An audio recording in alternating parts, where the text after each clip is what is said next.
My name is Jeff Tucker. I'm the editor of Mises.org. I'm sitting here today with the compiler and general editor of the Bastiat Collection, which is the first collection of all of Bastiat's translated writings to ever appear. And it was published by the Mises Institute, arrived in our office a couple of days ago. And the compiler and editor and the person who introduces the book is Professor Mark Thornton. And he's with us here today. Welcome, Mark. It's great to be with you here today. It's a very exciting project. As you said, it is the first complete collection of the translations of Bastiat, and it's really an amazing collection. It's really, not only is it the first thing you should read in economics, but it's really the last thing you need to read in economics for the average person because it contains everything. Bastiat, on the very first page, turns the reader into an economist, and then takes that reader through the entire book, through economic policy, through economic theory, and so you really get the complete picture. It's really just a wonderful collection. The way you talk about Bastiat, it's almost like he's a colleague of yours, but actually he lived long ago, didn't he? Oh, yes. Early part of the 19th century. I feel like, I'm not sure if colleague is the right word, because Bastiat was a person who is in a category beyond everything else. He's just a fantastic economist, a fantastic writer. Everybody agrees about that. And just a fantastic man. Yeah, filled with passion. Absolutely. The man was the embodiment of passion. He only lived less than 50 years, and he spent the last few years of his life involved in politics and involved in this tremendous writing project, and you can see the passion coming through in his essays. You can see sometimes his anger, and you can see his passion, and you can see his brilliance in every single essay. Yeah. Now, we were talking earlier that it also turns out to be, oddly, the first collection of his writings that has an index in it. That's right. Kind of peculiar. That's right. Bastiat is, his translations appear in various forms, but they don't have, the completeness or the indexing, which is so useful for researchers and students to be able to fully use the project. Well, I guess this is the real thing. It's not just a prop here, so we'll pick it up and show it.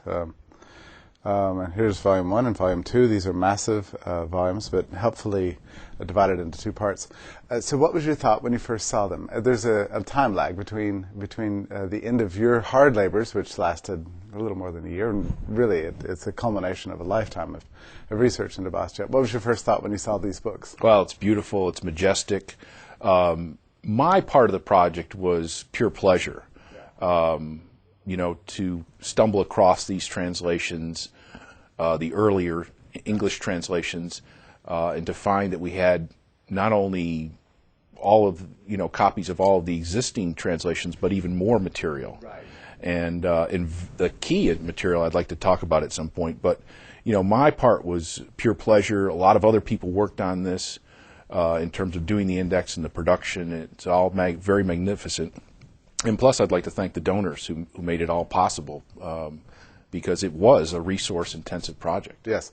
Now, generally, the translations of Bastiat began into English not too long after his death, right? That's correct. The translations done by Patrick Sterling took place in the 1860s.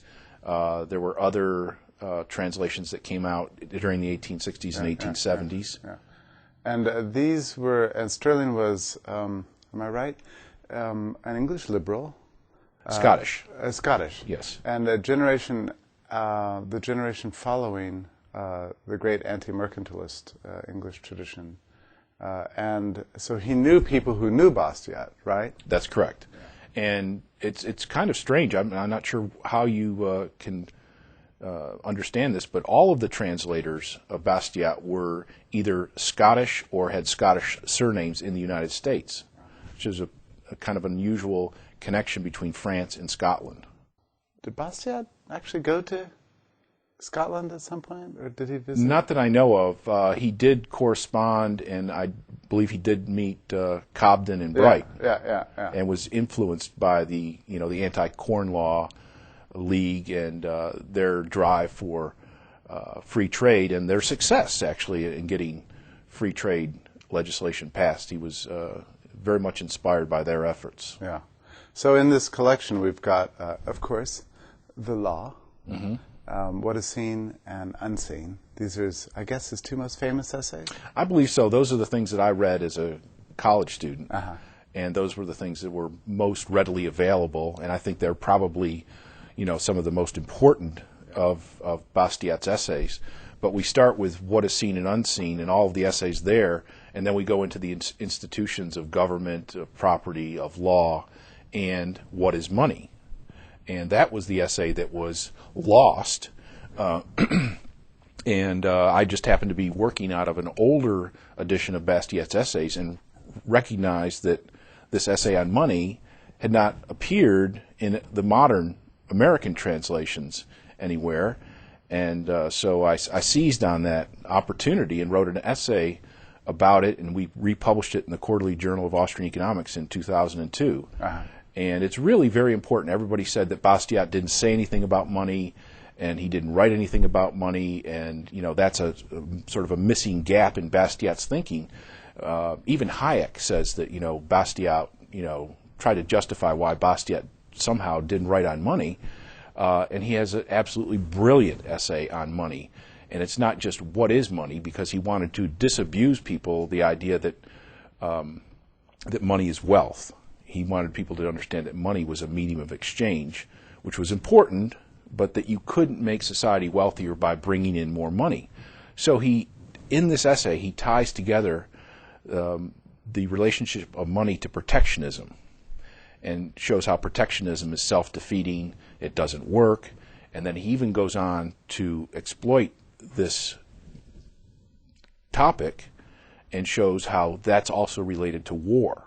So he takes us all the way up through protectionism and how that leads to war, perpetual war, and so he basically uncovers the whole Austrian viewpoint on this whole subject. And there is a separate essay on war, isn't there? Yes. Yeah. And then, of course, we go beyond that to economic sophisms and protectionism, and also economic harmonies, where he really starts to lay out his whole theoretical framework. And that gets economics. us into Volume 2. Economic Harmonies is the bulk of Volume 2. Yeah, it comes in Volume 2. Did you say something in the introduction about how economic harmonies is, well, you have a high regard for it, but it also caused his reputation as an economist to suffer to some extent. What's going on with that? That's true. Bastiat wrote Economic Harmonies in the last months of his life. And it is considered incomplete, or at least, Bastiat wasn't the actually publishing author in the sense that he was already dead by the time it came out. So, there's that issue, and then also Bastiat is attacked by even his friends for having a funny theory of value and things of that nature. And actually, if you go back and look at Bastiat's work, which I've had to do, of course, you find that there's no way that those interpretations can hold up, because everything he says about value, of course, makes good sense. And so it's a misreading of Bastiat to say that he had an intrinsic theory of value. It just doesn't make any sense. And so that interpretation doesn't hold water, and Professor Holzman has gone into great detail showing that those earlier criticisms of Bastiat as a theorist were wrong. So you're of the school, as is Professor Holzman and a few others, you're of the view that Bastiat is not just a great polemicist and not just a great writer and popularizer with a burning passion for liberty, but a very good economist who made important contributions. Absolutely. I mean, I consider him an Austrian economist, and I've written to that extent, and Professor Holzman has shown that he was a real contributing economic theorist. And one of the things you'll see if you read this collection, or when you read this collection, is the consistency. That as you go through the beginnings of his writings and the polemical stuff all the way through the theory, you see a grand consistency which can only be generated from somebody who has a strong theoretical superstructure. And so when you look at the actual aspects of theory, you see fine economic theory, but you also see this consistency in his writings. that indicates that he does have that strong theoretical superstructure working from day one all the way through to the end of his life. Yeah. And this really comes out in, well, I guess what is seen and unseen, which is in some ways, I suppose, but I just love that essay. I think it's just a kick. That's what I said, in the page one, he turns you into an economist. Right. And once you read that, you can't ignore that ever. And I think it not only does that to you, it draws you in to the rest of the collection. Yeah. And then in Economic Harmonies, he's just overwhelmed with this, with the desire to convey to the readers this idea of a liberal society, that it can work without government coercion. And it seems like in his time, this insight was missing, and it's certainly missing in our times. Oh yes, I mean, and it's so critical. Bastiat painstakingly takes the reader through and shows how the interests of various groups in society are in harmony. Okay, yeah. So that the borrower and the lender both really want each other to do very well. They're not really trying to exploit each other. The lender wants the borrower to be prosperous so that they can pay back the loans and take out other loans. And so, both sides really want each other to thrive. They want each other to prosper. And that's true of all sorts of interactions within society. And it's very important for people to understand that, as you say, in his time and in our time, I think we're taught in the public schools, for whatever reason, that our interests are in conflict. Yeah, and so everybody feels like they're being put upon by others, by Walmart and McDonald's and corporations and interest groups, right on down the line, when actually the basic elements of society are or need to be in harmony. We want each other to do well, so that we do well as a result. And so Bastiat goes through and describes all these types of interactions to show that we really should think of ourselves as a harmonious society rather than a society of conflict and envy and distrust. And he goes even further, doesn't he, to say that intervention itself creates forms of social conflict. Oh yes, right throughout the entire collection, government intervention causes all sorts of problems, and he's very detailed, I mean, in a very nice way, in showing, what inflation does to the economy and why it doesn't help anybody and how it creates injustice. And so he gives you all of the elements of why government intervention is a bad thing, and he does so across society. So it doesn't matter what the government is doing, it's creating economic problems, there's no justification, and it creates injustice. Yeah. Well, that last point is an interesting one. Do you think to some extent that Bastiat's reputation has suffered because he was such a strong, well, I don't want to say moralist, but he wrote a lot about the morality of freedom. That's right. And I don't think that there should be anything wrong with that. Yeah. Every scientist, every economist has their own point of view. The nice thing about Bastiat is he justifies his position and he wears it on his sleeve. He's not trying to hide his point of view in all of this like a typical economist would do today. And so you get to know Bastiat the man. You get to feel his passion when you're reading this. And you're free to disagree with him, I'm sure. And if he was alive today, I imagine he'd be willing to debate you. And I'm sure you would have no chance of defending your own position against Bastiat himself. You conjure such an image of him in his last days trying to frantically finish this Economic Harmonies. What is it that drove him? I mean, he never stopped working. And you almost get a sense of panic, that he was panicked about his own mortality because he wouldn't have enough time to convince all living people of the case for liberty. It's truly amazing. You're talking about such a short window of time. And you're talking about somebody who's not just writing economics. You're talking about somebody who's actively engaged in the government of France. And so, I don't know how he did it. Of course, now he did spend most of his life learning before he began writing. He was a reader and a debater for most of his life, and so once he started, he was already prepared. You get the sense that everything that he did had been thought through long in advance. Yeah. These were not things that he just sat down and said, okay, what do we think about international trade? These are things that he'd spent his life accumulating the knowledge and the insight, and then it goes down on paper at the very end. And of course, he died very young of tuberculosis. In the last couple of years of his life, he had difficulty speaking, and indeed, some of his writings were written down as arguments to be presented in Parliament to the legislature, because he couldn't himself speak them in public. And is that what accounts to some extent for some of the rhetorical apparatus of the book, where you feel like, he's just sort of grabbed you by the collar, and he's holding you and trying to explain things to you with a great deal of passion. Absolutely, and he uses dialogue, which of course is completely out of style nowadays, but Galileo used it, so I guess it can't be that bad, to lay down his founding principles. So, Bastiat uses that in many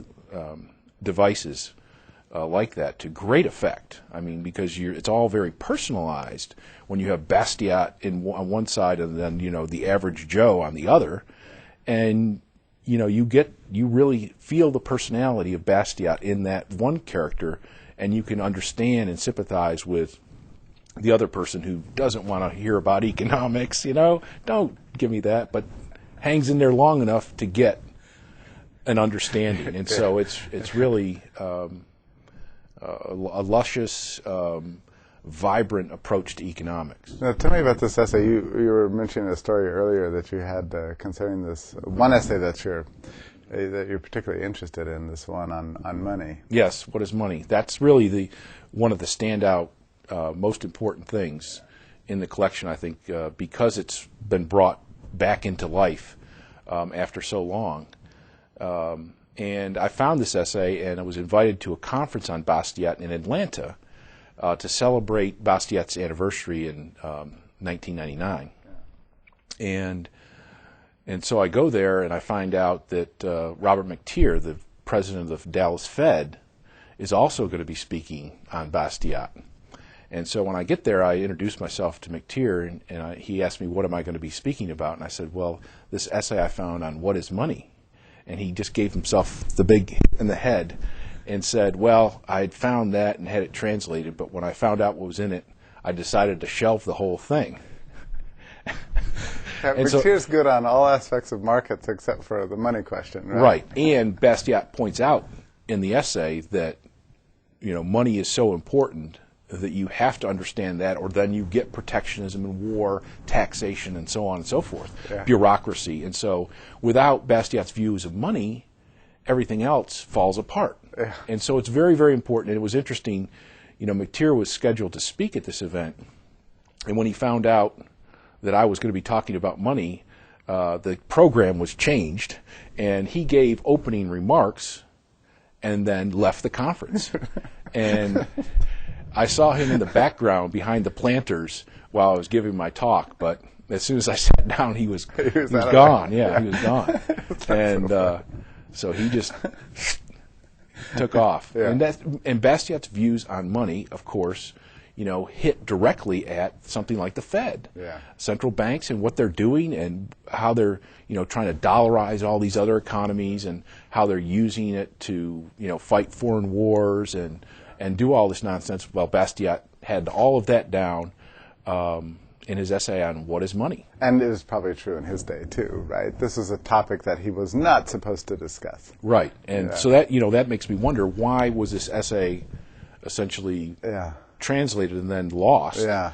David Wells put it in his edition in 1877, and Wells was an advocate of the gold standard, but since then, everything else that's come out about Bastiat since then, and there's been editions throughout the years, what is money mysteriously was not in there. Yeah. And it's the key essay. Yeah. Yeah. And of course, Bastiat himself, being a Frenchman, had seen what inflation does to society. In the case of France, there's the uproar of the calamity of the after effects of the French Revolution.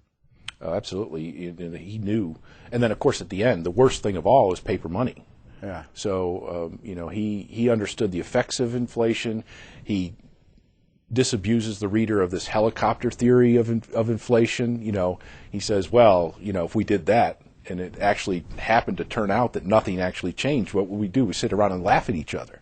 Well, unfortunately, it's not a very funny thing, inflation, in the real world. It's really disastrous, and Bastiat brings all of this out onto the table. Now, we have lots of French students coming through here, and invariably they report, well, not only a devotion to Bastiat, but also that their introduction to Bastiat came about through exposure through English-speaking economists and not exposure in their French education. Mm-hmm. Well, the French liberal school has been completely trashed in France and throughout the world. And, Bastiat, very similar, is lumped together with that group as not being scientific and not being theoretically rigorous. Just so happens they're correct. I mean, that's sort of the key issue. Is you want to be correct. And so, he's been taken out of the curriculum. He's been taken out of the standard reading. But now in Bastiat's lifetime and shortly thereafter, he was very influential in the United States. He was very influential in Europe, Sweden. You mean even in the late 19th century in the United States? Yes, yes. I mean, I think his influence, took off in the 1860s. Yeah. But then, of course, it began to wane, and you get more socialist points of view and that sort of thing. But after his death, he was very influential throughout Europe and the United States, and it was very prominent. Something I wanted to mention again on this whole What is Money essay. I remember at the time you were very excited. I was busy doing something else. You kept sort of coming in day after day going on about this What is Money. And do you think we can put it out in a book? Do you think we can put it out and publish it in an essay? And I was thinking, this is just not going to happen.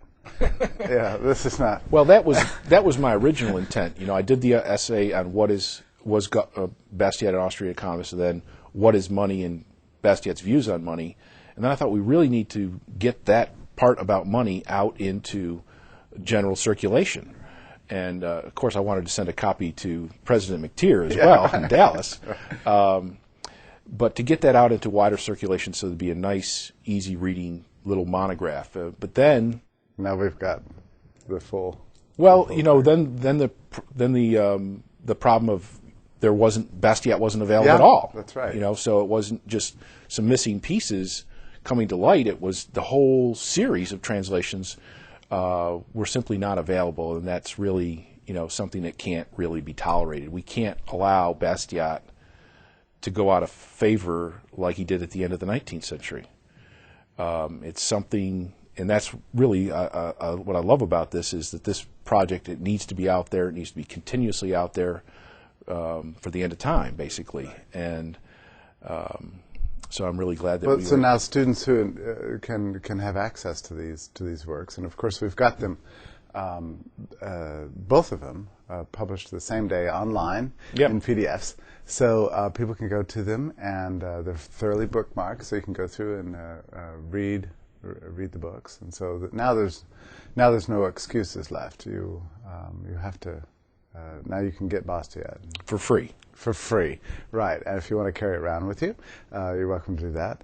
And we priced them absurdly low, especially given how beautiful they are. And aren't you pleased with the bindings and the look of them absolutely, generally? Absolutely. And I remember, you told me how much they were, and I said, for both of them? Yeah.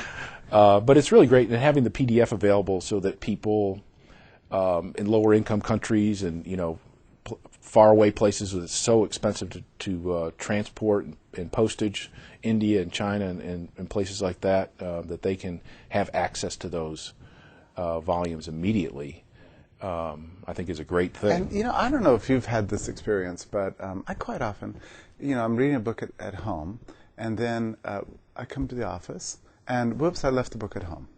You know, and I wanted to quote something from it or cite something from it. Well, it's right there then online. Mm-hmm. I don't even have to go across the room or buy another edition or whatever. Or same thing with going on vacation. So they kind of work together, the hard copy and the online editions. Oh, absolutely. I mean, I think you always want to see a book before you buy it. Yeah. In the age of online books, though, that's really not possible unless you make the PDF available. Then you can open it up, you can look at the table of contents. You might just be looking for one thing and want to look in the index and find out did Bastiat write anything about Proudhon. Yeah. Well, there's never been an index before, you know, so that's another addition. So you can, you know, and so you go to Proudhon and you find out exactly where Bastiat dealt with him, or Montesquieu. Yeah, or anything like that. Right. And all these previous editions in American translations didn't have really a good research type book available to you. And it underscores just how well read he was and engaged in the debates of his time. Oh, yeah. Which I have to say surprised me a little bit. You know, reading through it, I was amazed at how he engaged all the debates of his time, you know, naming thinkers by name and quoting them at length, and then just tearing them apart very aggressively and artfully. Right, and it also, either reading through it or looking at the index, you can tell what Bastiat had read. Yeah. And, you know, you see he reads Montesquieu and Fenelon and then picks out certain things where they got it wrong. Yeah. And so he's, you know, in this earlier stages of his career, he was debating the greats of all time in his mind. He was reading them and either agreeing with them or disagreeing with them, and then bringing that forward into some of these essays. So you can tell where his influences come from. Isn't there something also uncanny about reading Bastiat and seeing just how directly all the issues that he addresses pertain to the world in which we live right now? The same issues. You know, public schooling, protection, war, democracy, inflation. And he gets it right. Yeah, and gets it. Yeah, and just nails it. I suppose reading Bastiat and discovering just how similar the issues were in his time as compared to our time can have one of two effects. I mean, I suppose it could drive you to a kind of despair. Well, look at this. The same stupid issues, plagued Bastiat's day as ours. What's the point?